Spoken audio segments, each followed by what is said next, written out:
Við skulum opna saman Daniel, kafla 7. Lestu vinsamlegast Daniel kafla 7, vers 23. Þessu svaraði hann, fjórða dýri merkir að fjórða konungsríkið mun koma fram á jörðinni og mun það verða ólíkt öllum fyrri konungsríkjunum. Það mun svelgja í sig öll lönd, traðka á þeim og tróða þau sundur. Hornin 10 merkja að í þessu ríki munu koma fram 10 konungar en annar konungur mun hefjast til valda eftir þá. Hann verður ólíkur hinum fyrri og mun steypa 3 konungum úr sessi. Hann mun snúa orðum sínum gegn hinum æðsta, kúga hina heilugu hins æðsta, ráðgera að breyta helgitíðum og lögum og þeir verða seldir í hendur honum eina tíð, 2 tíðir og hálfa tíð. En réttur verður settur og frá honum tekin völdin. Hér stendur óvinurinn, djöfullinn, sem stendur gegn Guði, mun breyta ákvörðum tímum Guðs og lögum.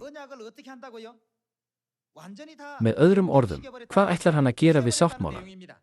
Hann mun breyta öllu algjörlega, það að segja, hann mun eyðileggja það.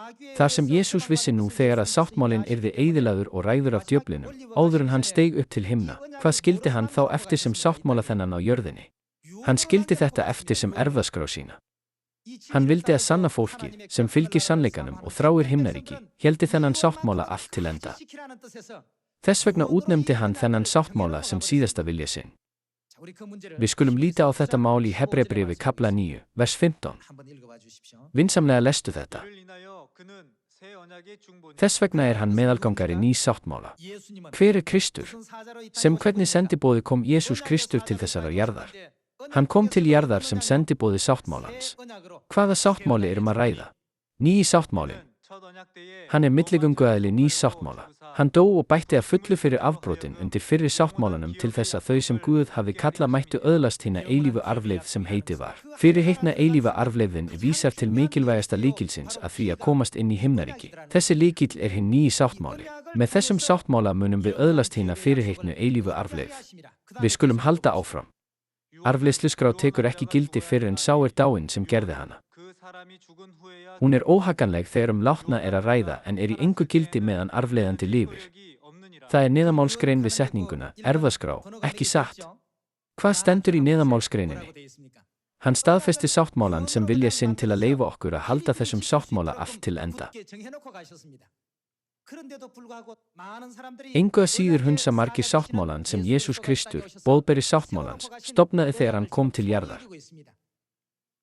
Þeir átta sig ekki á mikilvægi sáttmálans. Í Hebreabréfinu kafla 8 ritað að þeir sem taka ekki við nýja sáttmálanum og lifa ekki samkvæmt honum geti ekki verið kallaðir Guðsfólk. Það skýr ástæða fyrir því að við þurfum að hafa þennan sáttmála. Við skulum líta á Hebreabréfi kafla 8, vers 7. Hefði hinn fyrri sáttmáli verið óaðfinnanlegur, ef ekkert rangt var, hefði ekki verið þörf fyrir annan. En nú ávítar Guð þá og segir, sjá, dagar koma, segir drottinn, þegar ég geri nýjan sáttmála við hús Ísraels og Júda. Guð gerir nýja sáttmálan, en ekki af handahófi. Það tilgangur, vilji og merking með því að stofna sáttmálan. Nýji sáttmálin sá sáttmáli sem sendiboði sáttmálan stofnaði. Þegar ég geri nýjan sáttmála við hús Ísraels og Júda.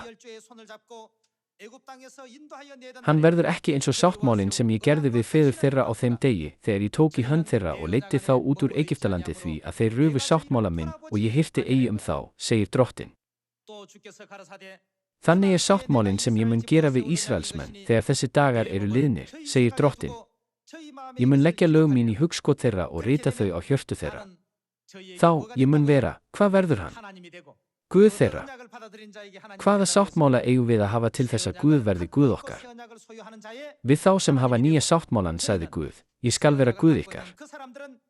Og þeir, sem hafa nýja sáttmálan, vera fólk mitt. Af þessari ástæðu kom hann til jarðar með verkefni sendiboða sáttmálans og stofnaði nýja sáttmálan. En trúa þeir sem segja að þeir trúi á Jesú í dag á þennan sáttmála?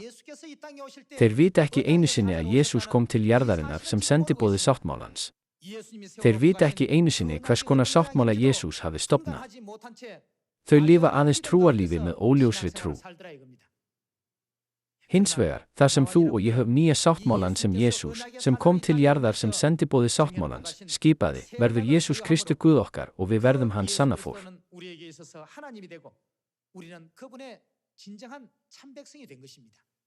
Aðeins hið sanna fólk getur komist inn í himnaríki og hlotið vernd Guðs.